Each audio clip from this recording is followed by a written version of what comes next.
Oke, teman-teman, pada malam hari ini kita kembali akan diberkati dengan sebuah kesaksian yang luar biasa. Bagaimana narasumber yang tadinya dari latar belakang iman yang berbeda, dan satu ketika dia berjumpa dengan Tuhan.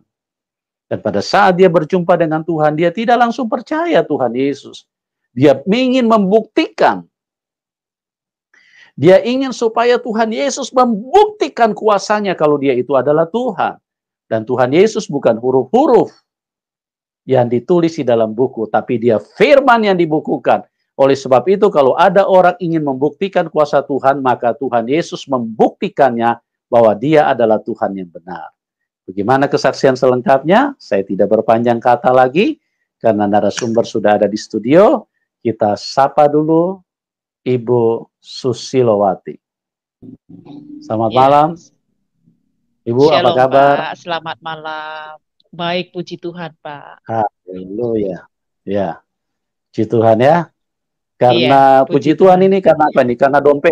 Karena dompet tebal apa karena Tuhan Yesus baik gitu? Semuanya diberkati Tuhan, Pak.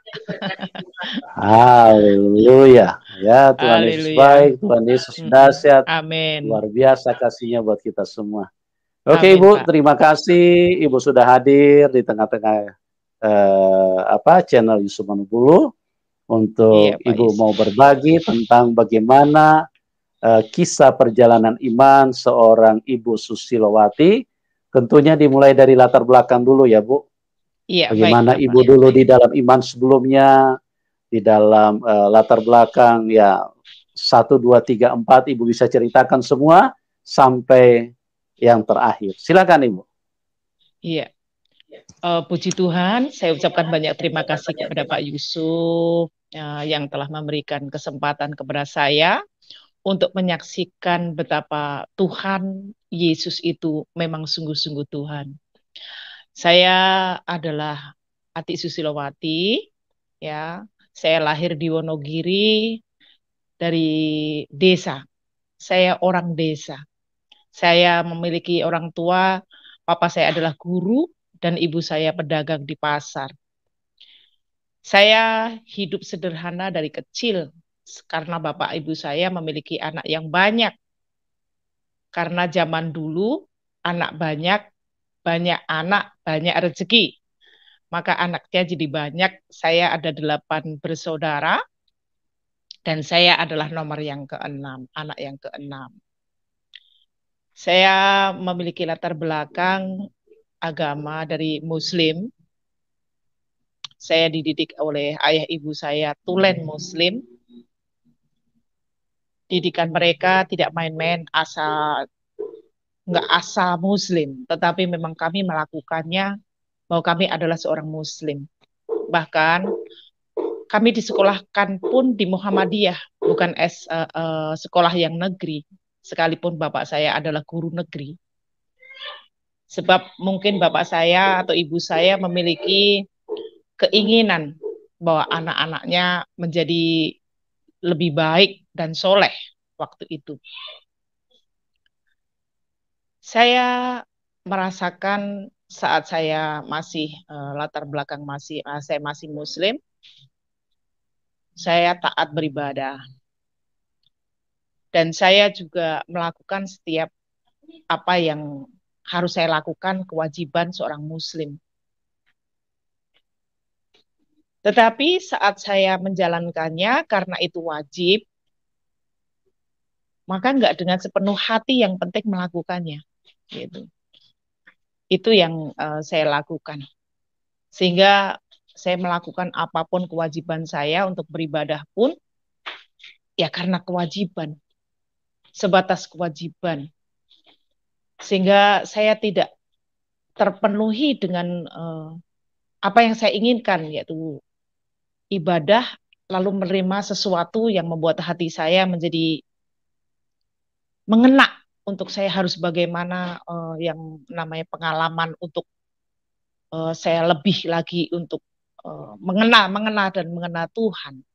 Tetapi saya harus setiap hari melakukan hanya sebatas kewajiban, karena itu didikan orang tua saya.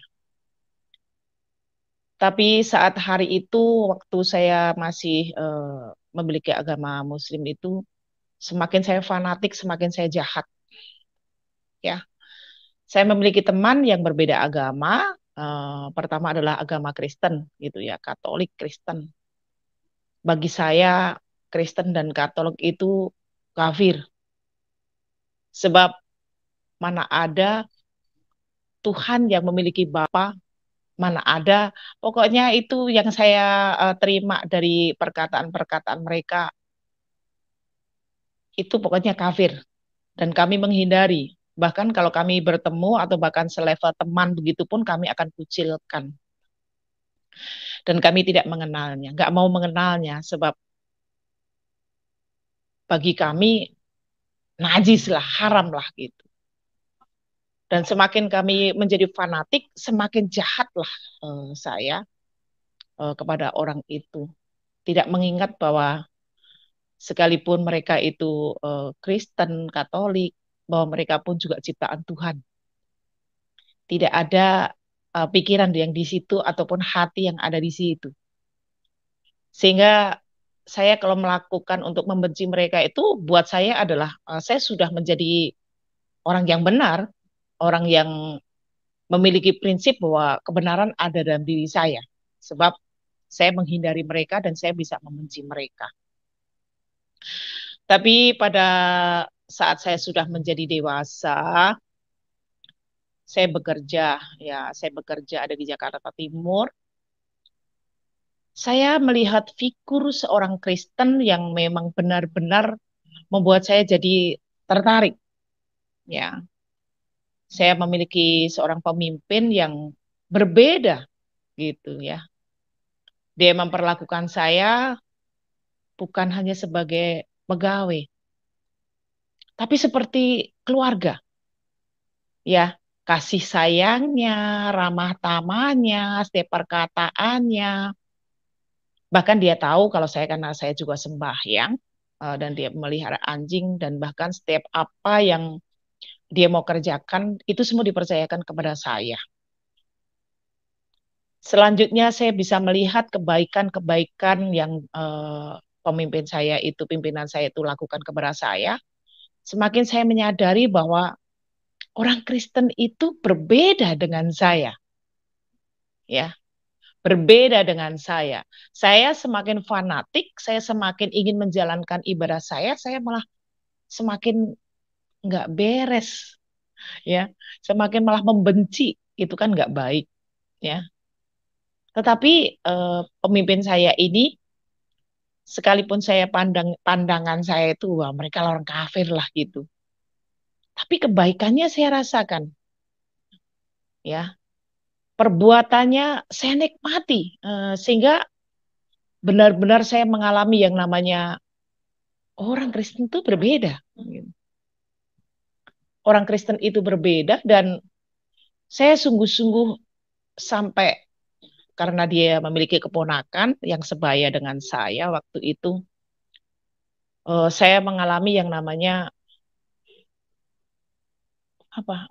Tuhan itu kayak benar-benar hidup dalam kehidupan bos saya itu. Gitu. Dia selalu katakan bahwa setiap dia minta nyuruh saya selalu diawali dengan minta tolong. Padahal dia bos saya. Setelah saya kerjakan dia bilang terima kasih pada bos saya gitu ya. Dan itu membuat hal yang kecil itu membuat saya jadi ini luar biasa sekali ya orang kaya raya rendah hati dan setiap perbuatannya membuat saya jadi tertarik. Mulailah saya melihat betapa pola pikir saya menjadi berbeda. Ya, orang yang saya anggap Kristen itu kafir, Kristen itu najis, haram buat saya, tetapi malah sangat luar biasa baik yang saya rasakan waktu itu. Dan suami istri, anak-anaknya dua itu benar-benar mereka berbeda di pemandangan saya. Semakin saya dekat dan semakin saya dekat, saya melihat cara mereka hidup, cara mereka mau makan, cara mereka itu saya lebih tertarik, sangat tertarik. Waktu saya tertarik itu, tapi kan karena saya masih Muslim sehingga tertarik hanya sebatas di dalam hati. Tertarik hanya sebatas di dalam hati, dan saya masih tetap melakukan ibadah saya setiap saat, setiap hari masih saya melakukan walaupun saya bekerja. Tapi dengan berjalannya waktu, sungguh orang kalau sudah mengenali kebaikan, merasakan kebaikan, maka kita nggak bisa memungkiri, gitu. Kita nggak bisa berbohong dengan diri kita sendiri bahwa sungguh kebaikan itu luar biasa indah, gitu. Kebaikan itu luar biasa nikmat dan nyaman di dalam kehidupan kita. Berjalannya waktu, saya sungguh mengenali seseorang, dan orang itu di pemandangan saya juga baik, ya. Di pemandangan saya juga baik. Ayah saya, ibu saya memiliki cita-cita bahwa mungkin anak-anaknya akan menjadi anak yang solehah, yang senantiasa bisa sampai seumur hidupnya dengan ajaran agamanya tetap taat.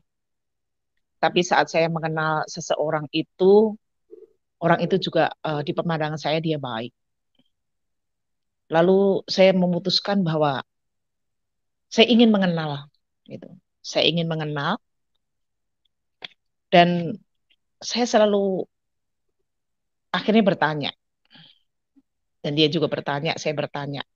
Setiap dia mengatakan begini, kalau memang agamamu bisa menjamin saya selamat, saya akan ikut kamu. Itu pertanyaan itu yang saya nggak bisa jawab dengan benar. Jaminan apa saya, gitu?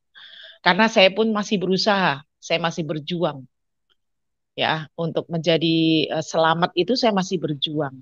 Lalu apa yang akan saya jamin? Saya nggak bisa berkata apa-apa, tapi akhirnya dia berkata, kalau saya jaminan saya sungguh-sungguh terjamin. Keselamatan saya ada di dalam Yesus Kristus Tuhan. Dia baik, dia mau mengampuni dosa, dan dia mau menerima kita apa adanya, dan dia yang merubah kehidupan kita. Sekalipun sudah berkata begitu, saya masih belum juga percaya. Lalu karena memang dia baik, otomatis saya juga memutuskan untuk saya menikah. Gitu.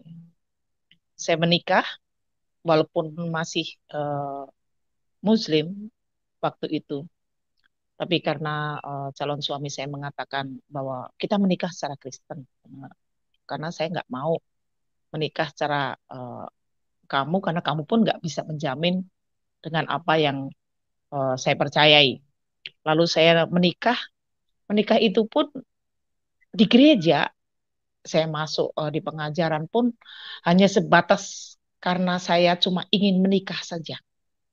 Tetapi keyakinan saya masih belum tergoyahkan, walaupun saya sudah merasakan kebaikan, sudah menikmati kebaikan-kebaikan, tetapi saya masih keyakinan saya masih belum percaya. Saat itu saya menikah Kristen, dan pendeta katakan bahwa apa yang disatukan oleh Tuhan tidak bisa diceraikan dengan apapun juga selain pada maut. Nah, itu membuat saya juga berpikir kok berbeda, gitu. Karena kalau di agama saya mau punya istri berapa juga boleh, yang penting katanya adil, gitu. Cerai pun boleh kalau memang nggak sepaham. Tapi karena pendeta itu mengatakan bahwa tidak boleh diceraikan selain maut, maka perbedaan itu yang pertama yang saya rasakan dan yang saya dengar, gitu. Setelah berjalannya waktu, saya ke gereja, ya, karena suami saya taat beragama. Setiap minggu ke gereja, saya datang ke gereja, tetapi saya nggak menemukan apa-apa karena saya nggak percaya, gitu, masih nggak percaya. Berjalannya waktu sampai akhirnya saya mengalami yang namanya penderitaan penyakit. Orang kalau sudah bergaul dengan maut, biasanya larinya ke Tuhan, dan itu adalah saya. Saya saat hamil dan saya lemah jantung, saya sering pingsan dan dokter spesialis kandungan mengatakan bahwa harus disesar. Dan waktu itu sesar itu masih menjadi momok buat saya. Ya, saya menikah tahun 88. Tapi saya walaupun ke gereja sampai 88 itu 89 baru saya benar-benar mengenal Tuhan. Itu pun disertai dengan penderitaan. Ya. Saya sakit jantung dan saya masih takut mati gitu. Saya takut mati dan kalau dioperasi bayangan saya nanti saya nggak terselamatkan dan anak saya juga tidak terselamatkan. Suatu hari ada seorang hamba Tuhan datang tengok kami. Lalu dia berkata begini, jangan takut, percaya dengan Tuhan Yesus. Setiap kutuk bersalin, setiap rantai dosa, setiap pelanggaran, semua sudah dihapuskan dan diampuni. Perkataan itu karena saya memang takut. Ya, saya takut karena saya sakit dalam keadaan sakit. Saya masih belum bisa berdoa atau masih belum, saya masih dibimbing mau doa makan pun harus ngikutin. Mau tidur pun harus ngikutin doanya. Tapi saya nggak berdoa dari hati saya. Tapi saat saya ketakutan itu, lalu saya bicara sama Tuhan. Ya waktu itu ya saya sebatas saya bertanya begini. Kalau memang engkau sungguh Tuhan dan yang sanggup mengampuni dosa saya, maka saya nggak mau sesar. Hanya begitu saja. Karena saya nggak bisa fasting untuk berdoa. Dan itu keluar dari hati saya. Bukan karena dipimpin. Bukan karena dibimbing oleh perkataan suami saya. Tapi saya sungguh-sungguh dari hati saya. Saya hanya berkata begitu. Kalau memang engkau sungguh Tuhan. Ya, engkau berkuasa mengampuni. Maka saya nggak mau sesar. Gitu. Itu hanya itu. Terus saat saya sakit. Gitu ya. Saat saya kesakitan. Bahkan kadang-kadang saya ibadah pun pulang-pulang sudah dalam keadaan pingsan gitu. Dan luar biasanya Tuhan, dia menyatakannya buat saya. Saat saya melahirkan anak saya tidak disesar. Lahirnya pun di hari Isra Mi'raj tahun 89, TV itu cuma sampai tengah malam, sampai setengah satu. Saya jam setengah dua itu terasa mulas karena belum waktunya. Rencana waktu itu bulan berikutnya, tetapi tanggal 10 itu saya sudah merasakan kontraksi. Semakin takutlah saya karena tengah malam gitu ya. Kalau rumah sakit spesialis apa dokter dan sebagainya itu pasti ada siang hari atau pagi hari. Semakin takutlah saya, lalu semakin saya berteriak sama Tuhan. Kalau sungguh engkau adalah Tuhan ya, yang sanggup mengampuni dosa, yang sanggup melepaskan setiap kutuk, aku tidak mau sesar. Saya dibawa ke rumah bersalin, ya, dan yang ada hanya bidan dan suster. Bidan itu orang Batak, puji Tuhan orang Batak, dan susternya juga orang Medan. Dia berkata begini, diperiksa, oh masih setengah 12 siang. Saya datang itu antara setengah 3, masih setengah 12 siang. Tetapi Tuhan mendengar doa saya. Setiap kontraksi saya hanya teriak, Tuhan Yesus tolong saya. Itu keluar dari mulut saya. Ya, keluar dari mulut saya dengan saya entah sadar entah nggak sadar, cuma saya ngomong Tuhan Yesus tolong saya. Tuhan Yesus tolong saya. Yang prediksi bidan setengah 12 siang. Anak ini lahir setengah 5 pagi. Sampai bidannya nggak sempet pakai sarung tangan karena sudah anak ini udah langsung lahir dengan sendirinya. keyakinan saya yang kemarin itu sangat keras. Saat anak itu sudah keluar, saya hanya teriak menangis. Terima kasih Tuhan. Sungguh memang Engkau adalah Tuhan. Karena dibuktikan, ya dibuktikan dengan permohonan saya tidak sesar. Dibuktikan juga anak saya lahir dengan selamat, bahkan sangat tampan sekali dari antara bayi-bayi yang ada waktu itu.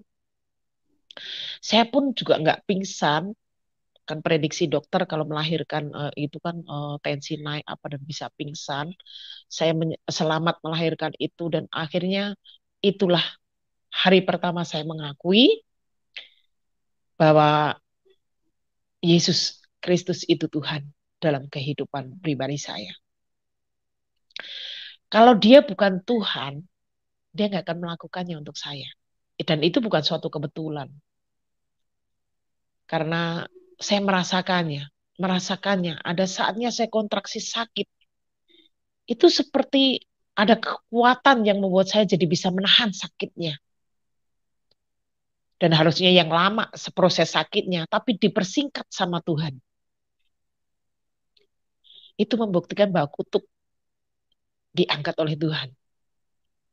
Saya tidak lama menderita sakit bersalin. Dan saat hari itu, sukacita saya sangat luar biasa sekali.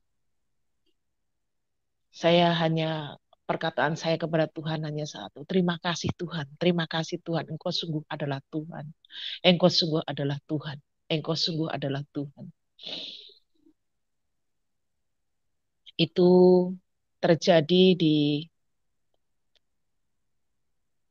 12 Oktober 1989.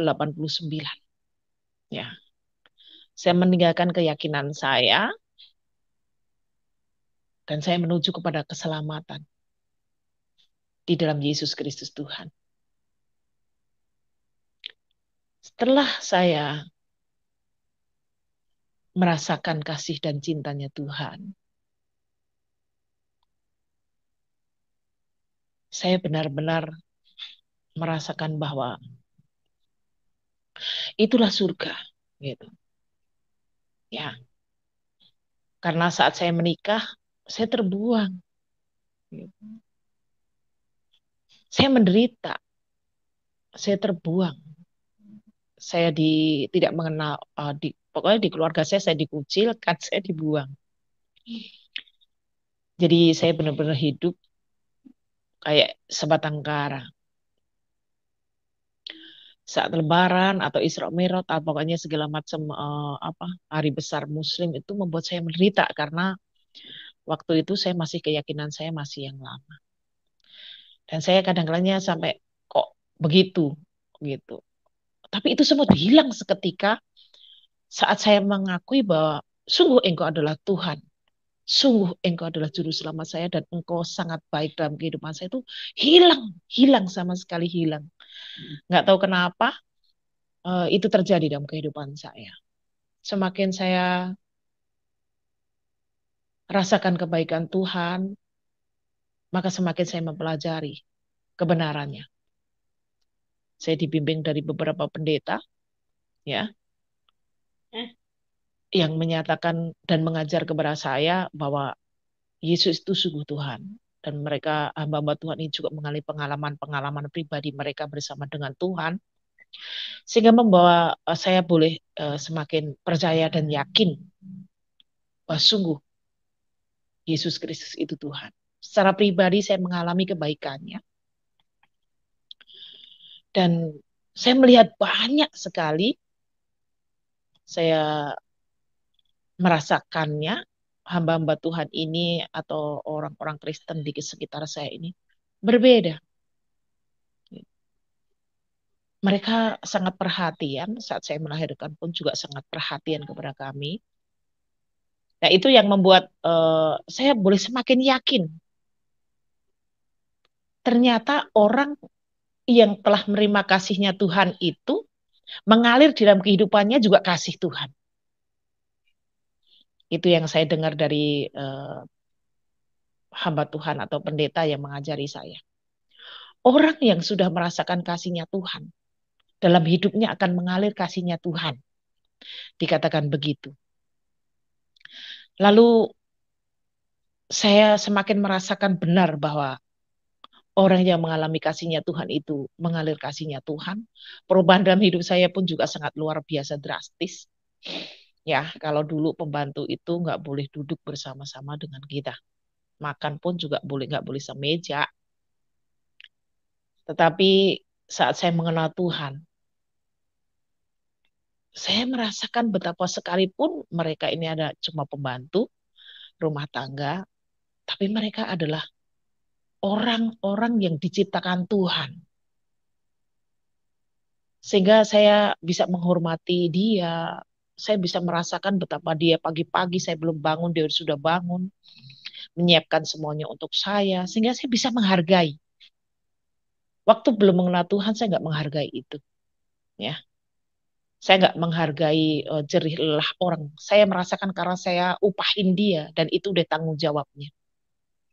Jadi saya nggak menghormati dan menghargai orang. Tetapi saat saya sudah mengenal Tuhan, betapa sungguh melalui orang-orang ini saya menikmati yang namanya kasih yang besar. Ya, kasih yang besar. Mereka mengerjakannya juga kan dengan hati mereka, menyiapkannya dengan baik, ya. Dan saya menerima itu semua. Akhirnya itulah perubahan-perubahan yang saya alami. Sampai pada akhirnya yang keluarga saya yang sudah mengucapkan saya, bahkan papa saya meninggal pun saya nggak dikasih tahu karena saya sudah dianggap bukan anaknya. Ya, papa saya udah 40 hari, baru saya diberitahu. Papa meninggal. Sekalipun saya pulang, saya tetap masih dibedakan. Itu agak lama, saya merasakannya bisa sampai 4 tahunan saya bergumul di situ. Tetapi karena banyak hamba Tuhan dan orang-orang Kristen yang berdampak dalam kehidupan saya dengan kebaikan mereka, akhirnya saya memiliki banyak saudara dan akhirnya memiliki banyak orang tua, ya. Karena ada eh, hamba Tuhan yang mengatakan jangan panggil om, panggil saya papi, jangan panggil saya tante, panggil saya mami. Nah itu yang saya rasakan dalam kehidupan ini, sehingga keyakinan saya semakin menjadi lebih di dalam Tuhan. Sekalipun banyak sekali tantangan, ya hinaan, saat saya pertama kali pulang ke Jawa waktu itu ya. Mereka tetangga-tetangga atau keluarga-keluarga dekat mendengar bahwa saya masuk Kristen, saya nggak dipandang sebelah mata gitu.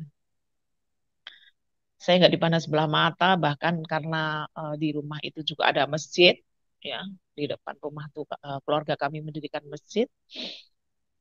Saya nggak disapa sama sekali, jadi saya udah asing sekali di situ. Tetapi dengan penderitaan itu, saya mengenali kasih yang sempurna di dalam Tuhan. Ya, kalau dulu saya bisa langsung membenci kalau saya teraniaya. Tetapi saat saya mengenal Tuhan, saya malah nggak bisa membenci mereka. Saya nggak bisa membenci mereka, bahkan saya malah banyak sibuk di dapur supaya saya sibuk dan saya nggak memikirkan hal yang lain. Sampai akhirnya saya pulang lagi ke Bogor. Saya setelah mengenal Tuhan dan menerima Tuhan, Yesus sebagai juru selamat saya banyak mengalami yang namanya kuasa Tuhan dalam kehidupan saya. Kalau tidak, mungkin saya larut dengan penderitaan saya dan saya pasti mengingkari, walaupun saya sudah merasakan kebaikan Tuhan. Tetapi karena Tuhan itu sungguh Tuhan yang nyata, Tuhan yang bisa saya rasakan, Tuhan yang bisa sepertinya saat saya menderita itu ada kasih sayangnya yang nyata dalam kehidupan saya, sehingga saya semakin teguh, saya semakin yakin. Saya semakin yakin dan semakin yakin, sehingga saatnya waktu saya merasakan bahwa saya tersisihkan atau terkucilkan, saya bertanya kepada salah satu hamba Tuhan yang dia mengatakan, kamu adalah putriku, sayang papi. Kan saya sudah minta maaf sama orang tua dan keluarga, tapi mereka masih memperlakukan begini. Dia katakan begini, kasih itu sekalipun ya ditampar pipi kiri harus diberi pipi kanan. Kalau logika manusia itu suatu kegilaan, ya, suatu kebodohan. Tetapi itu keyakinan orang yang dipenuhi kasih Tuhan.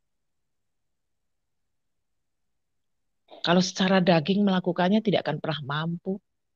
Tetapi kalau melakukannya dengan kasih Tuhan, semuanya bisa dijalani dengan sempurna, dijalani dengan sukacita.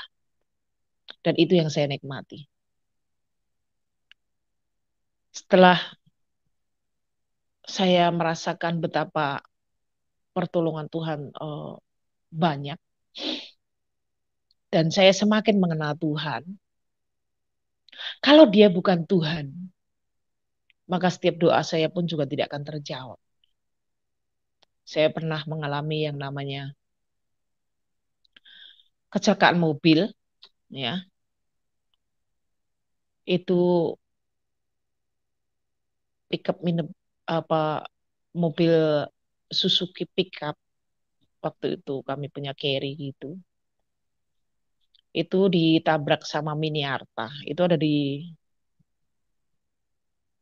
jalan raya eh, pas malam hari atau pas malam Natal. Saya hanya teriak begini, Tuhan tolong kami karena ada anak-anak saya. Supir Mini Arta mengatakan itu paling nggak mati 3. Karena yang ditabrak pas di tengah, digeret, jempalik, ditabrak lagi. Dan mobil itu ringsek. Anak saya sudah melahirkan anak yang kedua. Itu baru berumur 7 bulan. Jika memang benar Yesus bukan Tuhan, saat saya teriak, Tuhan Yesus tolong kami, maka nggak akan terjadi yang namanya keselamatan.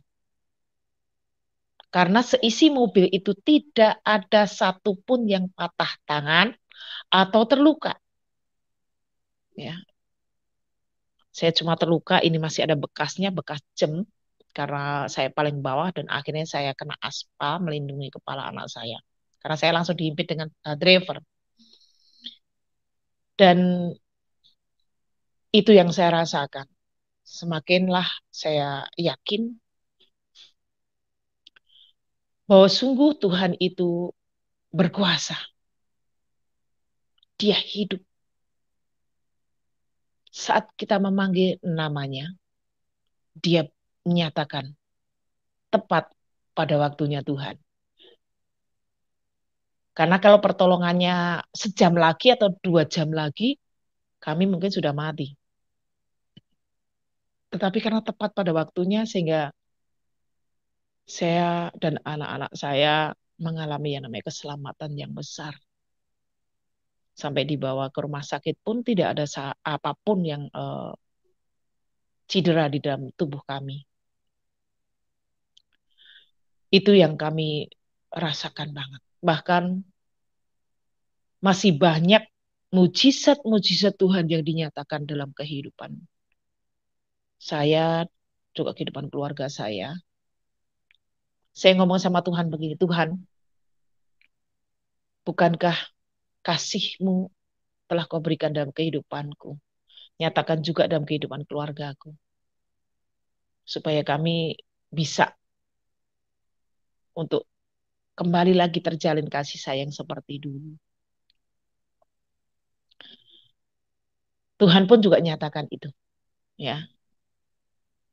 Keluarga saya mau tengok saya, dan itu ada kemurahan. Cuma ditengok aja itu udah kemurahan buat saya karena saya sudah merasakan dikucilkan dan kembali kami merasakan kasih sayang keluarga. Hal yang sepertinya sepele dianggap orang, tapi buat saya itu adalah kebenaran yang saya terima dari Tuhan. Sebab saya minta sama Tuhan. Dan apa yang saya minta sama Tuhan selalu diberikannya untuk saya. Ya, itu yang membuat saya semakin kuat dan teguh bahwa keyakinan saya kepada Tuhan tidak salah. Meskipun di pemandangan orang banyak, saya salah. Saya ketemu dengan guru saya, dia pakai bahasa Jawa dikatakan bahwa kue mortat. Kalau udah mortat kamu balik lagi ya nggak diterima dan sebagainya. Saya katakan ya doakan saya karena saya tetap ada di dalam keyakinan saya saat ini karena saya merasakannya, saya menikmatinya dan saya pribadi sungguh saya merasakannya bahwa Tuhan itu benar. Ada kebenarannya.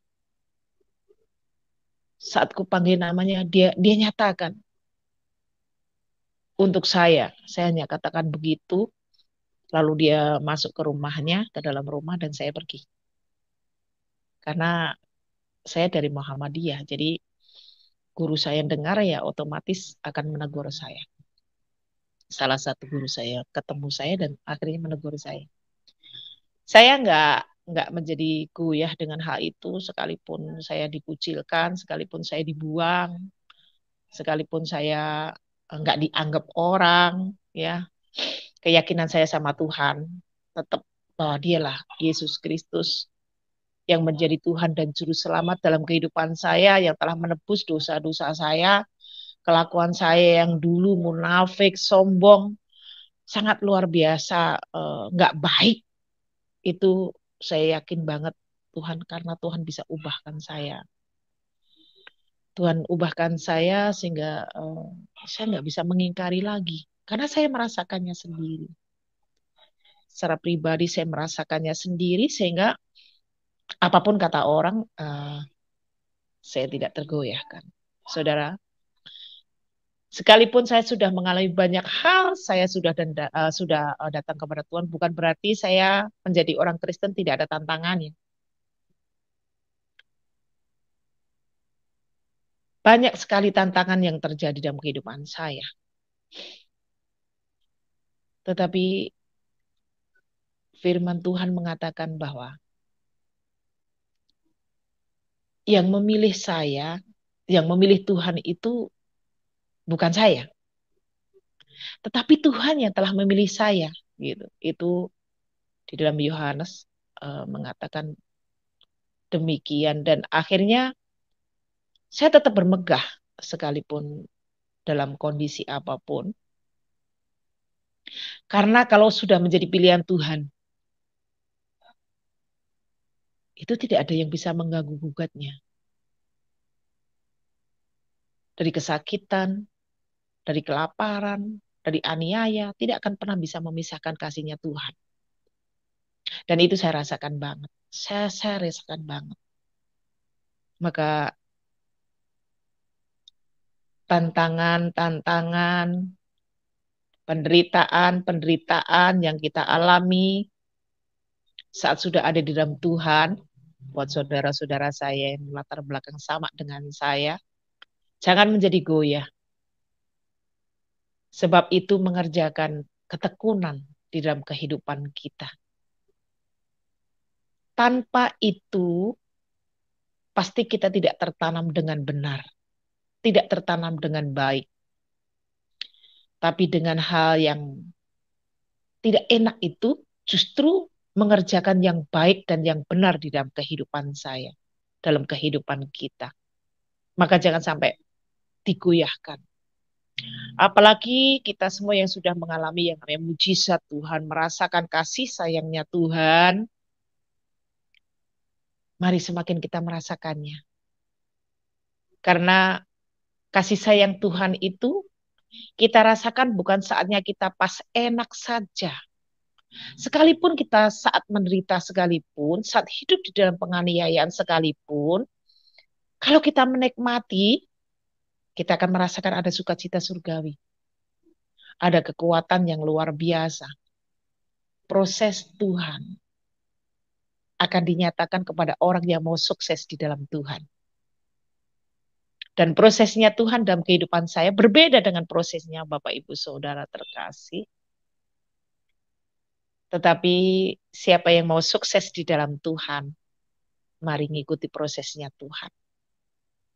Dia adalah Bapa yang baik dalam kehidupan saya. Dia meroses saya penuh kasih sayang. Dia tahu kemampuan saya dan dia mengerti, sangat memahami kehidupan saya sebab dia yang menciptakan kehidupan saya, maka saya tidak takut untuk lebih dalam dan tetap teguh di dalam Tuhan.